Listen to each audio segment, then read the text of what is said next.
Sorry. How are you? Good.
It's just about 11 o'clock. I'd like to get underway.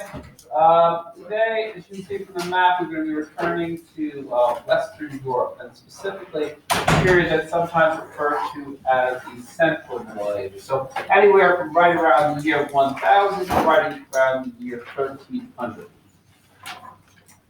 And discussion of Western Europe in this period all begins with a very important change. And change really, in this case, that human beings had very little to do with, and that is the change in the weather. What we're going to see is right around the year 1000, millennium, we're going to see that there's a very slight uptick in temperature, really little more than a degree. But that actually is going to mean that on the whole, Western Europe is going to be a place that's warmer and not quite as wet as it has been in previous generations. This is what this is going to mean is that all of a sudden, Europeans were going to begin to produce a lot from the ground. Agriculture is going to take off during this time. Again, it's aided really by the fact that the weather is just better during this time period. And in fact, Europeans do such a good job in planting and harvesting. What it means is that in many cases, they're beginning to go and look towards land that previously had been considered unfarmable, marginal, and they're beginning now to farm it. In fact, they're really, in some cases, the need is so great to find new places to be able to do agriculture that they're cutting down forests, they're draining swamps. Whenever you can find new places to be able to plant, now Europeans are doing. What this means altogether is that there's a lot more grain that is flowing around Western Europe at this time. And in effect, what this is going to mean is that there's simply more food for people to eat. There's more, in fact, and also at the same time, that they're thinking about new ways of how to process that grain that are more efficient. So one of the things that actually is quite interesting to the Europe of this time is that people now are not going to simply, in much larger numbers, grind grain by hand, but more through pestle. Increasingly, they're going to take advantage of the power of the wind or the power of water and windmills, to be able to do the grinding of grain for them, which in fact is going to make this a much more efficient process, and it's going to free up labor then to be able to do other things, which previously had just been agricultural work.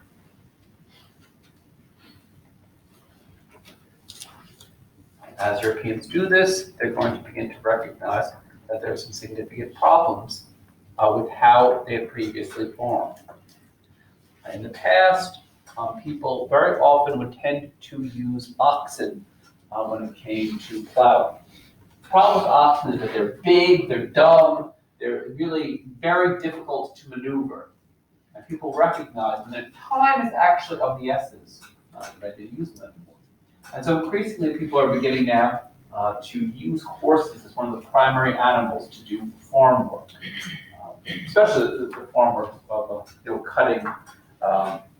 cutting fields in order to sow them.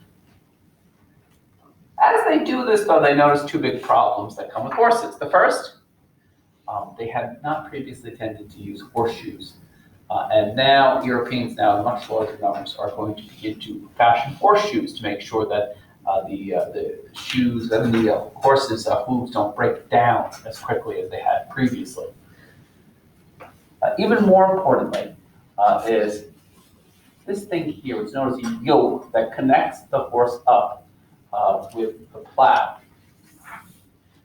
Previously, what people had done, they had inherited a yoke that had come from the Roman Empire. And this thing was extremely poorly designed. The yoke, as it used to exist, would go right here on the horse's neck, so that the harder it pulled, you hear this, well, basically the horse was choking itself to death the harder it pulled. You can understand from the perspective of the horse why the horse would not want to pull much harder, no matter how hard you whipped it. In this period, intelligently, they begin to create a yoke now in which most of the weight goes on the shoulders of the horse, and so it's not going to put its throat in damage every time it does this.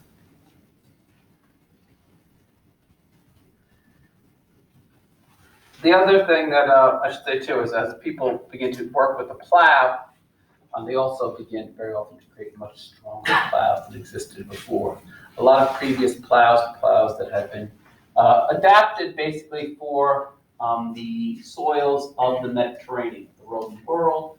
They were, when they used them in Northern Europe, they tended to break apart very easily. The new plows were much heavier, much stronger, and they could cut through this thick, clayey soil of Northern Europe. All of these other improvements on the agricultural process, we're going to see Western Europeans this time are going to adopt what's known as a three-field system. Everyone who does a lot of farming knows you can't farm every single season on every area that you have or the land, or you will exhaust the soil. So people had always been in the process of resting some of their land. In fact, in a given year, farmers would tend to rest around half of their fields. But this was extremely inefficient. It meant that a lot of their land was out of commission in any given planting season. Now they begin to increasingly adopt what's known as the three-field system, which in essence only will put one out of 3 fields out of commission for every year and rotate which ones you use. As part of the three-field system, people also thought a lot about not just where you're going to plant, how much land will you use, but what. And Europeans begin to recognize that certain crops, peas, lentils, and beans, if you rotate them in to planting, it'll actually help to restore the soil, get back the soil nitrates. And so you couldn't just, for instance, plant wheat every single year on every single plot of land you had. Altogether, all of these, again, I realize agriculture is not the most exciting subject in the world to talk about, but it has a real world implication, which is to say, the more food you have, the more people you have. The more people specifically who survive out of childhood and actually end up growing up. And this is particularly good news for infant mortality rates, which begin to drop. And that's especially among infants, whenever there's a situation in which there's not enough food, it's especially female infants that tend to die out in much larger numbers because they're not fed as well. And so, in fact, you begin to see now more baby girls are surviving into adulthood. And that's, of course, more people around. The other great part about having more grain is you can use that grain, surplus grain, the grain you don't need to eat on any given day, and you can use that, in essence, to begin to revive commerce, trade. And that's exactly what Europeans do at this time period.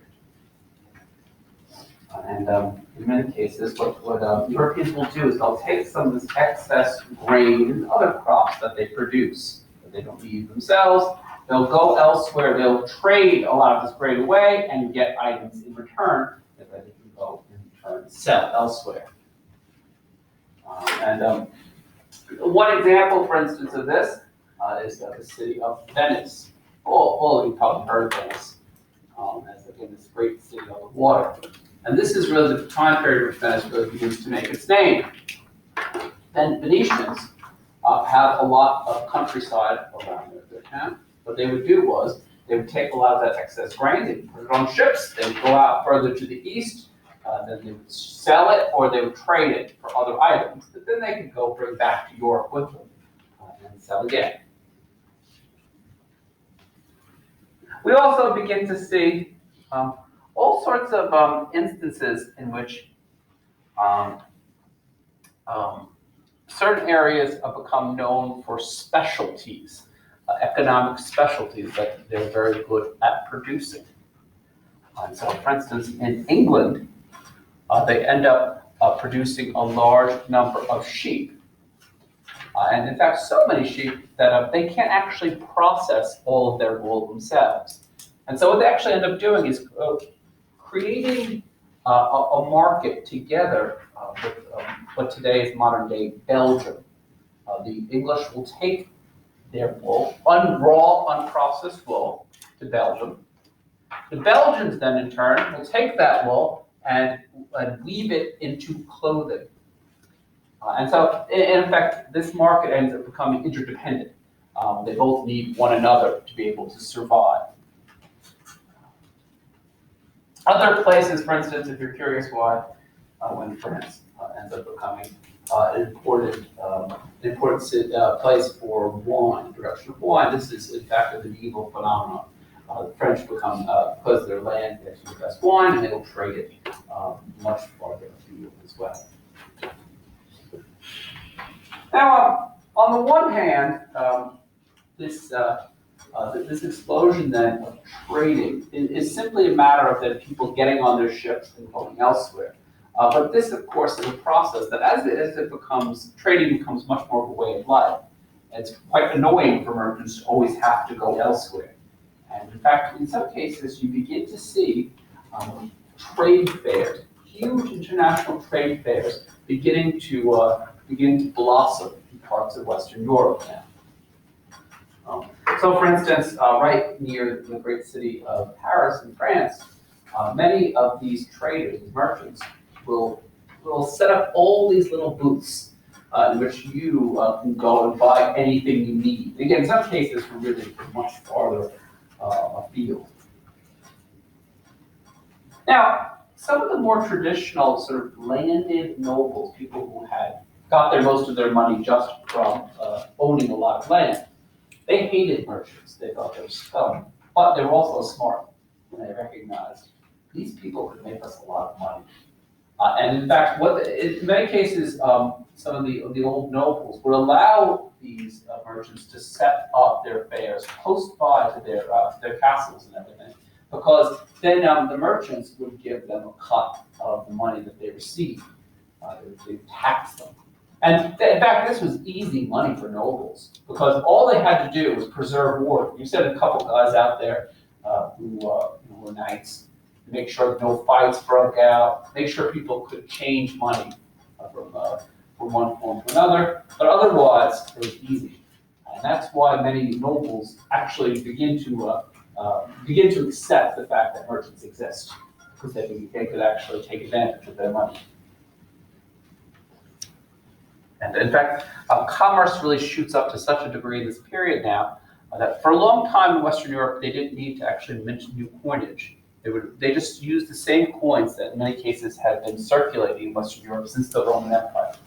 Now, trading is becoming so intensive that that's not going to work anymore. And in many locales, they begin to actually mint new coins because they need it to need for all the trading to do. All of this trading is going to begin to stimulate urban growth. Now, I told you previous that when the Roman Empire dies, what we'll see around Western Europe is that many places that used to have big cities begin to become much smaller. In some cases, they die out entirely. Now, that process begins to reverse itself. And we begin to see this blooming again of cities within Western Europe. In some cases, that simply meant more people traveled back to places where cities already existed. In other cases, they're founding cities that had not been there previously. Here's one example of a good medieval city from France. What we see in many cases is that merchants are the ones driving these new cities. Previously, what merchants would do was that they would set up small little villages, more or less, very close to some area where they could run and hide in case someone came to attack them and steal their goods. So a castle, a monastery. And of course, they try to strategically also find a place that's close to major trade routes so that they can get on if they needed to. That process, though, is really more exhaustive than its work. And some of these same merchants then actually begin to invest money now in creating stable cities. Cities that, as you can see, have walls so that you didn't have to worry about constantly being attacked for your goods. In fact, we can actually see in many cases that some of the places cities that already existed, they begin to grow in such size that they have to continually move back city walls to be able to accommodate all the people who wanted to live there now. Now, percentage-wise, the population of Western Europe was still overwhelmingly rural. Most people tended to live on farms. But because a lot of the money is coming out of cities, they have a disproportionate role on the economy as a whole. They have a lot of income fund.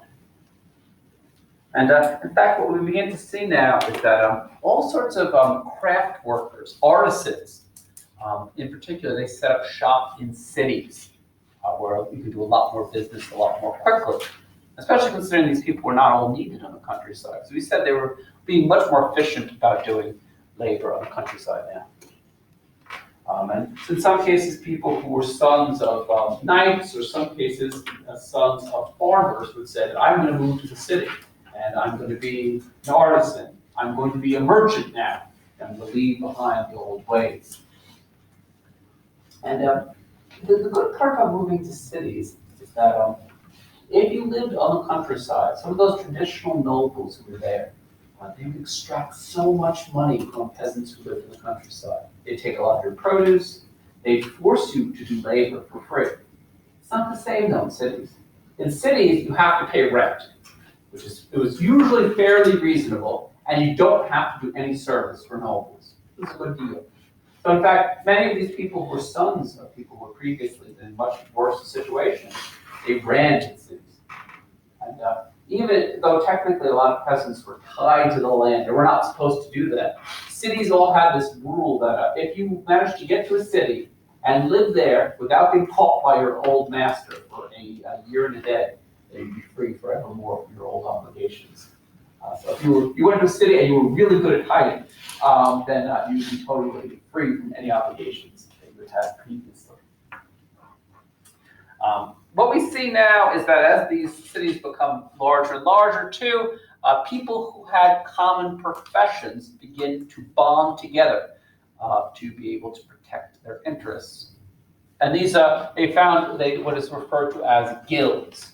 Guilds, which are basically kind of like unions, people who all do the same trade, want to protect the quality of that trade in part, but also that you can have enough muscle that if someone should stop paying for something that you would gotten from someone in the guild, you could make sure to get your money back. So it also gave you numbers and strength. And guilds now, in fact, guilds become very powerful in some ways. That if you want to do a certain trade, whether it be blacksmithing or masonry, this guy's carrying a barrel, anything. You had to belong to the guild as well. And they were meant to protect the interests of the people who were in them. On top of all that, we also see that guilds become very important for social functions. People in the same guild, they socialize with one another. They marry within one another's families. They also will give some of their money, every single guild. They'll all have different patron saints, right? And so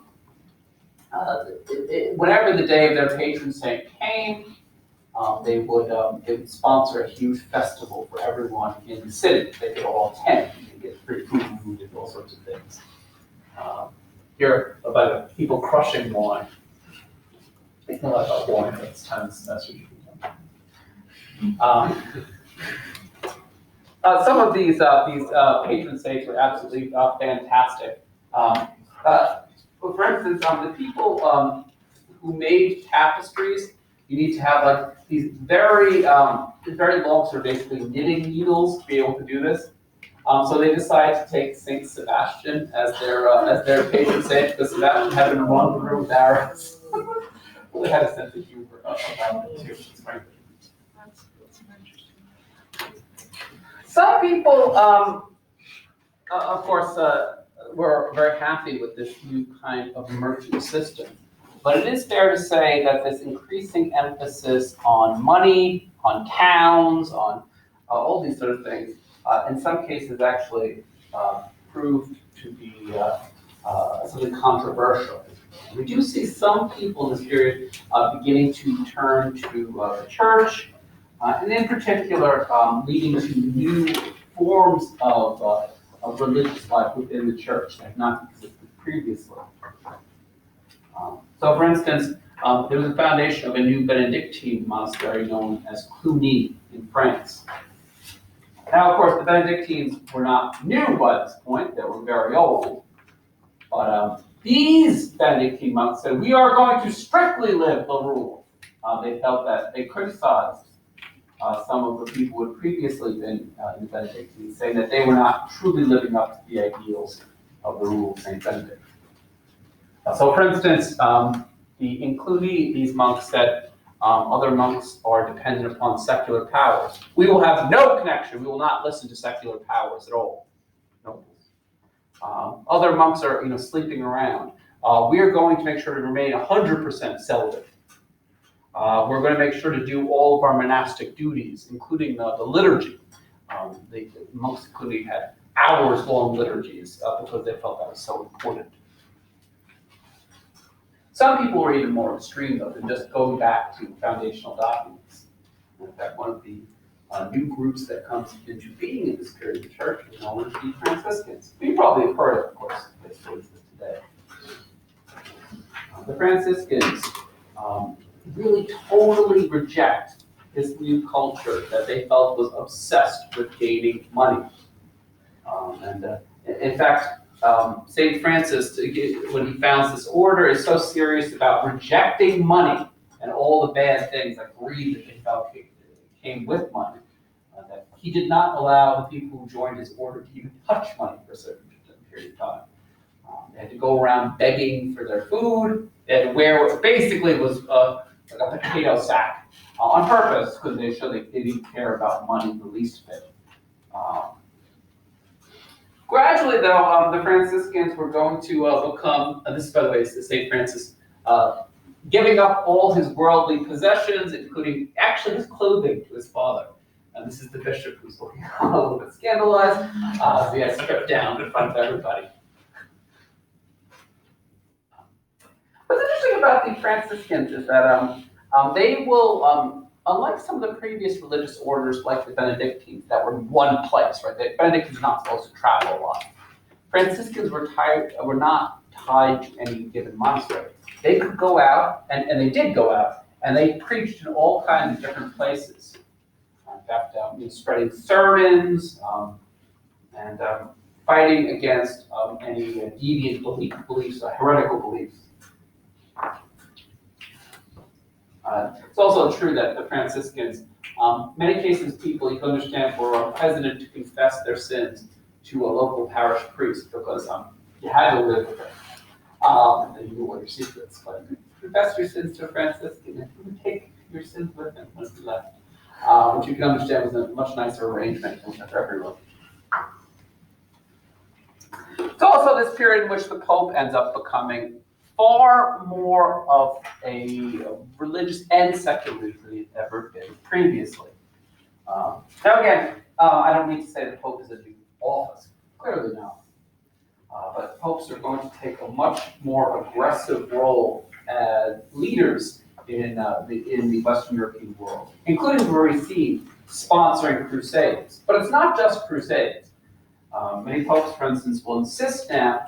Previously, there had been an understanding that lots of priests would end up having sort of a servant who they were sleeping with. And that was not going to fly anymore. And so at this point, the Pope really begins to demand that this kind of thing happen. You have to actually be celibate if you're going to be a priest and do sacraments. The priest also fights against certain abuses, like, for instance, people paying money to get certain church offices or paying money for sacraments, which says you can't do. These things have to be given without any monetary payment. It's also fair to say that in many cases the Pope begins to go against nobles who would flatter the rules of the church. So you remember early in the semester, Charlemagne can have as much sex as he wants with whoever he wants to, right? There really are no repercussions for him. Now, however, the Pope actually in some cases will force people to go back to their original wife. They will force them to get rid of concubines and everything. So, in fact, impressing upon certain moral values upon the laity. And they had to obey now. Where in the past they could just ignore. We also see within really the bosom of the church beginning to develop a new form of schools. They're sometimes referred to as cathedral schools because they begin being taught directly out of a cathedral, like in a large church. And these new centers of learning all take place inside now towns. Again, the centers really of now also the centers of thought, not just the center of economics. Now, and you understand why these places come to be.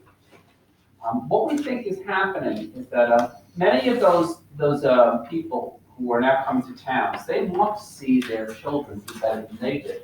They want to make sure that they have a leg up on the competition. What way to do it? Well, you send them to school, and hopefully that then they'll have the skills then to be able to compete successfully with their peers. This is why really, again, the term is to what we refer to still today as this liberal arts education, right? It's not enough to just master one subject narrowly. You have to be able to handle all sorts of different fields, to be able to be intelligent, to be able to use your mind. And this, in fact, is something that occurs in many different places in Western Europe. For instance, in one place in Italy, they're known for legal studies in Bologna. But the absolute height of learning throughout the Western Europe was here. This is the Cathedral of Notre Dame in Paris, which is, right around that cathedral really is where some of the greatest scholars and some of the best students begin to travel to. And in fact, you have this guild, more or less, of professors, of teachers who come together right around this area. And eventually also there'll be a splinter group will leave Paris and go to Oxford in England, and a splinter group from there will actually found Cambridge as well. At this point, there is no campus for any university. You just more or less, they had lessons directly in school, in the churches. After that, professors begin to rent out space that's very close to the cathedral, and then people know to go to them. And that really the professors had a lot more to do. In addition to attracting students, they had to actually, believe it or not, collect money from students, tuition directly from students. So on days where money was due, students would all just give out a lecture. Had to sort of chase them down and like go to beer holes and everything to find them, which I'm glad not to have to do. The language in which all of this came was Latin, the only thing that was close to a universal language that existed. And just to give you some idea of how this works and how lucky you are, although you may not recognize it, this is one of the things that most medieval students would have. This is a wax tablet. And you can use the stylus, the pen basically, to put letters into the wax. There was one drawback to this. You had one of these. So after you were finished taking as many notes as you wanted on this, you could memorize what you wanted to memorize. After that, you heat up the wax and then smear it over, and then you can start from scratch. So your memory had to be very well trained in this system. What's very interesting, though, is that what they were doing within schools was not simply what monks had done in the past. I had told you earlier, for instance, that certain monasteries were known for preserving knowledge. That's absolutely true. But many monks also were very conservative when it came to knowledge. They weren't necessarily trying to further knowledge so much as make sure it just remained in one place. And what we see now in this period is this entirely new intellectual movement that really in some ways deepens knowledge, known as Scholasticism. Scholasticism did not just want to, as in previous generations, just summarize what previous scholars had said. Instead, the goal in scholasticism is often try your best to ask a question, find out what the Bible and other important church authorities had said, but don't just take their word for it. I mean, in some cases, look at what these statements are, challenge them, and in some cases, you find there are actually contradictions in these sources. But because there can be no contradiction in the truth, it's up to you to figure out what the truth is, how it impacts what sense you can make of these things. And we see people, in fact, beginning to prove by rational argumentation all sorts of things that would have been off limits before. What is the relationship between reason and revelation? How can the two of them work together? Can you prove for me that there is a God? All these people would have already said, okay, God exists. But don't just tell me that. Can you prove it now? Can you prove it by a logical argumentation, such as that if I had to go, for instance, to convert someone who's not Christian, I could convince them? What is like the purpose of human life? What are the attributes of God? What is the relationship between the divine and the human? All these very sort of deep questions that people were beginning to ask and debate publicly now. Probably the greatest intellectual of this age is pictured here on the left. This is Peter Avalor. Peter Avalor was known to be this master of scholasticism, but he ended up having a very chaotic career. Avalor himself was the son of a knight, though he had no desire to follow his father in being a noble, being a knight. Instead, he shows from a very early age this desire to teach and to do intellectual things. And we think that he sounds like a real thorn on the side for nearly every single teacher he's had. He likes to sort of complain bitterly about the ignorance of his professors, and in one case, actually investing one of his previous professors in public debate to show you how he really wanted everyone to know how smart he was. And we think that he begins to get this sort of cachet, and other students will challenge him to do things like, for instance, at one point they say, can you in a few days prepare a public lecture on the book of Ezekiel from the Bible, which was known to be totally obscure. And he performed brilliantly, supposedly, to the point where people wanted to then go and learn from him. Please. What is the difference between Scholasticism and philosophy? It's just, in essence, just one form of philosophy, as I would say. Oh. It's not although there's no, within Scholasticism, there's no very clear boundaries that we might draw between philosophy and theology. In essence, it was one and the same, but both within that larger category, I would say. Abelard would end up going to where many of the great minds of his time went. He went to Paris.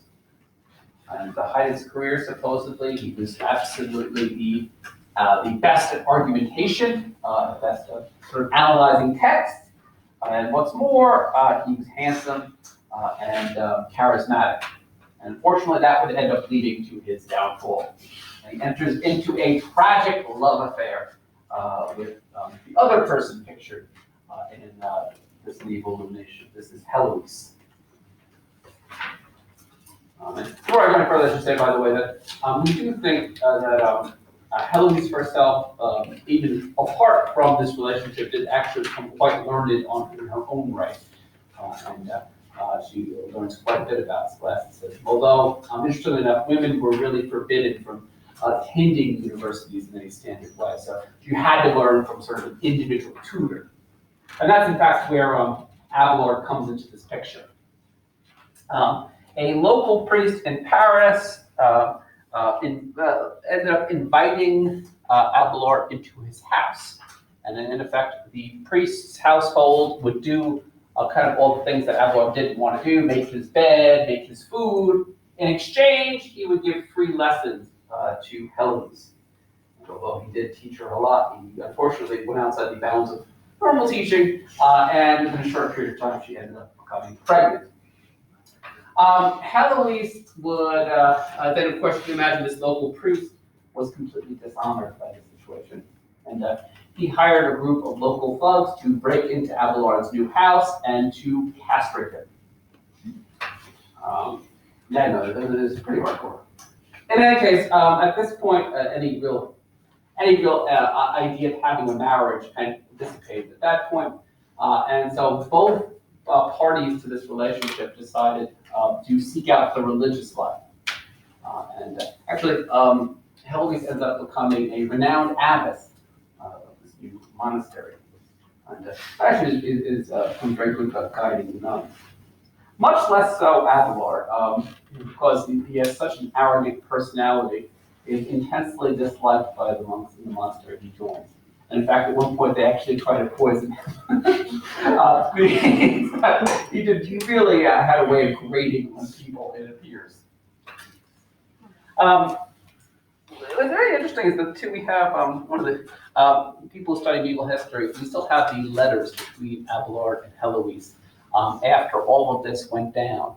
And it's very interesting that Avalor tries his best to really talk to Heloise in sort of very cold, distant language and say this is all over. And Heloise says things like, I would give it all up for you, and if she wanted, still wanted to, still was in love with him after all this time. In any case, Avalor's end is also, even on an intellectual level, ends up becoming quite dark at some point. In addition to just having trouble with the monasteries, many of his later writings were deemed heretical. And it's possible that Avalor had too much faith in the power of human reason, much more so than other people of his time.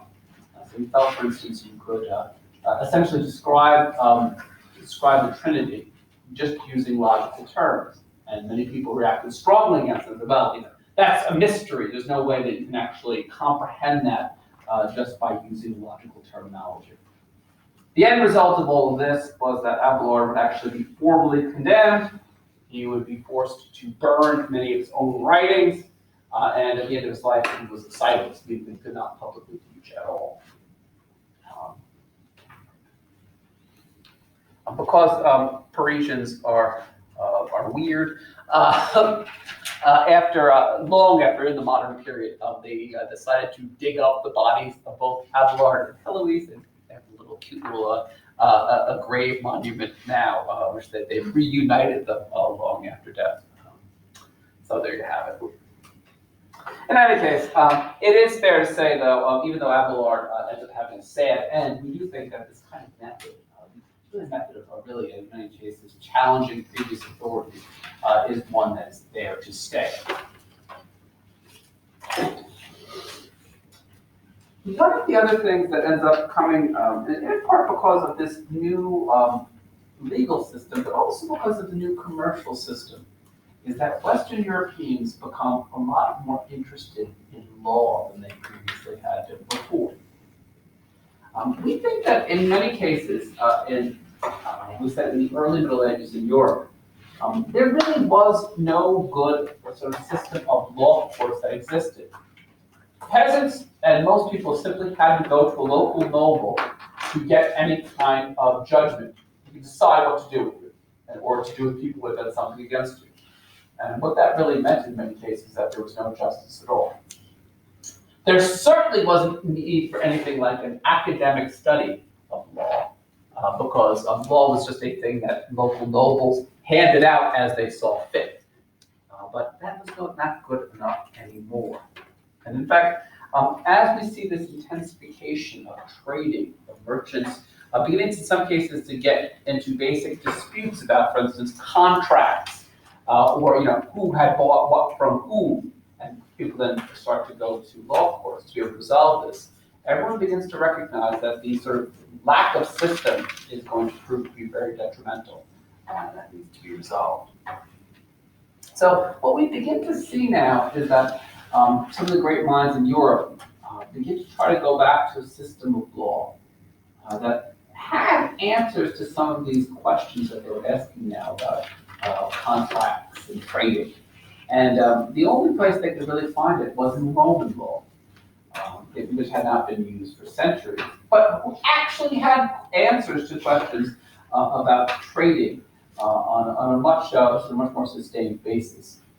And so what we actually see is that people in Western Europe, scholars, will send to get a copy of Justinian's law code that had been founded early in the Byzantine Empire. Because, in fact, that was the most comprehensive law code that anyone knew of.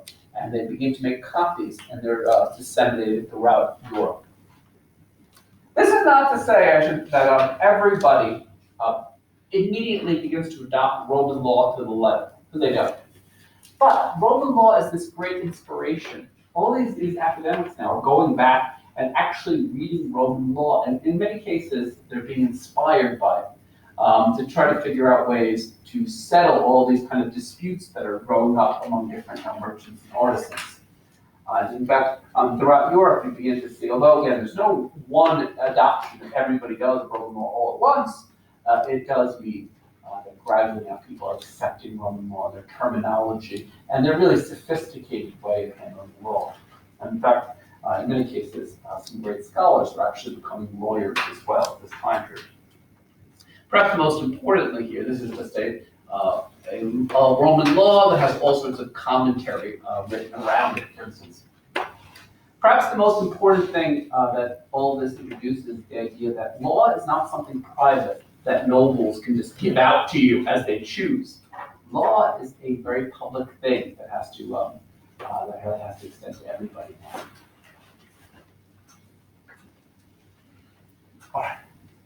The end of all of this, and probably again one of the more interesting sort of phenomena that occurred during this period, is the creation now of far more organized governments than had existed in Western Europe for quite some time, some centuries. We had said, when last I left you off in early medieval Europe, which I realized a long time ago, we had said that there were still people running around calling themselves emperors and kings. But very strangely, when you think of king, remember you think of someone who has a large territory they rule. Kings and emperors in early medieval Europe had gradually seen their power begin to go to a smaller and smaller level, until the point where kings and emperors did not have much more power than other nobles. They ruled at the local level, and that was it. One of the big test case of this is France, which quickly began to separate up into this huge patchwork of different areas in which important nobles ruled. At this point, though, after the millennium, we're going to see now that this process is going to be completely reversed. This is part because this new generation, this new family of kings that will take over, known as the Capetian Kings, who in essence will take over the position of monarchy from what had been Charlemagne's family. They're out of power, and this new family comes to power.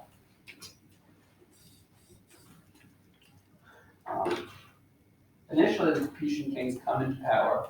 They're given power by the kings, interestingly enough, to be able to try to fight against Viking raids. But they gradually become independent, and they start to collect all sorts of land and power for themselves. The two big things that the Capetian Kings have, one of them is, well, between their legs. Every single generation, Capetian Kings will produce a male heir. And in a system in which that's all important, this is not just, you really need to have another male heir to take over the position of kingship. And just by dumb luck, really, the Capetian Kings keep doing that generation after generation. The second big thing Capetian Kings have working in their favor is anointment.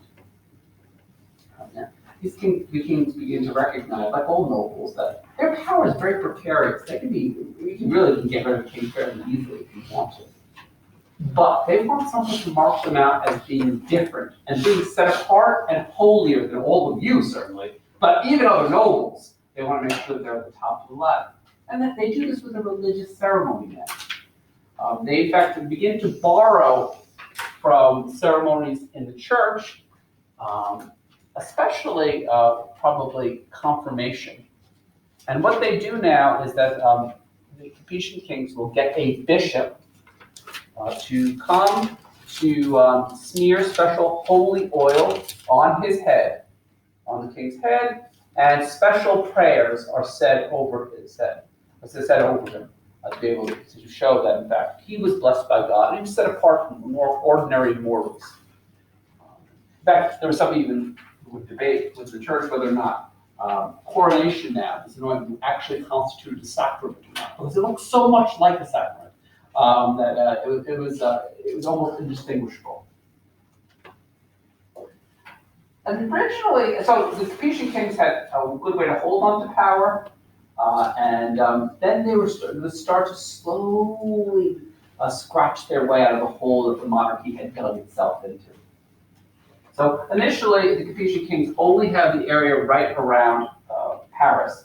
But in the next 3 centuries, they're going to use every method at their disposal to start to conquer France, more or less, because they didn't own it when they started. They're, for instance, going to say that some of the nobles who were underneath them had broken their promises to the king, and then they were going to use that pretext to go and to basically kill them all and take their land. They were, in some cases, going to create marriage alliances with other important families and take over their land. In some cases, they were going to fight against outsiders who would come and encroach on their land.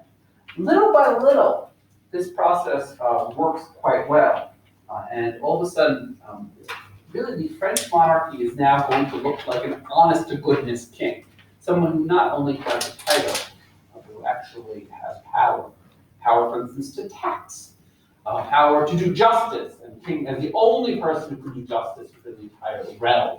The king who can prevent you as a local noble from fighting against one another. Because he also monopolizes violence, more or less, too. This process does not only happen, however, in France. It also, the same thing is going to happen in England. And in fact, what we're going to see now is the foundation of a new royal family in England as well. Ruled over by people we know as the Normans. We remember earlier we talked about Normandy, this area in northwestern France that had previously been conquered by Vikings and had been ruled in essence as an independent territory.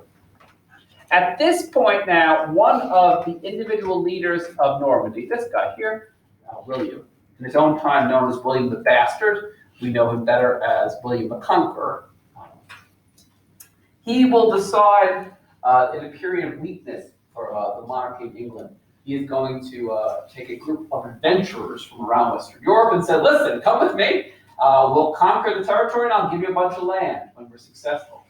And although that sounds like a crazy idea, perhaps, he was actually successful in doing this. I'm going and killing off the old king and taking charge of England himself. And he and his ancestors then would rule over England as a very tightly centralized state, much like the one that they had previously had in Normandy, but on a much broader scale. A state now that could do things like, for instance, have a strong army to be able to defend it. Have, for instance, the ability now to tax people on a regular basis, to grease the machinery of government. Have justice, all being something that the king could give you, and his men. In fact, you have to go to the king's court to be able to get justice. In fact, you had to pay for the privilege, too, of getting justice in the law court. He also, just like in France, you see that the king in England will forbid private warfare. The only good warfare is warfare in which the king or his men are leading you. You, as a noble should not be going to war by yourself anymore. And so, in essence, now you're going to see, in fact, it's one of the reasons why England has become, once it centralizes its own power, and then it is going to essentially begin to take the show on the road. In English, in addition to creating a strong monarchy here, we're going to conquer what previously had been independent territory in Wales. Eventually, they will take over Ireland and begin to rule Ireland, and they will start to attack, although not take Scotland. And the English also, for a long period of time, would hold on to territory in France as well. So all of these methods were going to prove to be very successful by creating now a monarchy that was, it looks like what we think of when we think of medieval kings, a strong sort of unitary monarch. All right, folks, I'll continue on Monday. Yeah, thank you.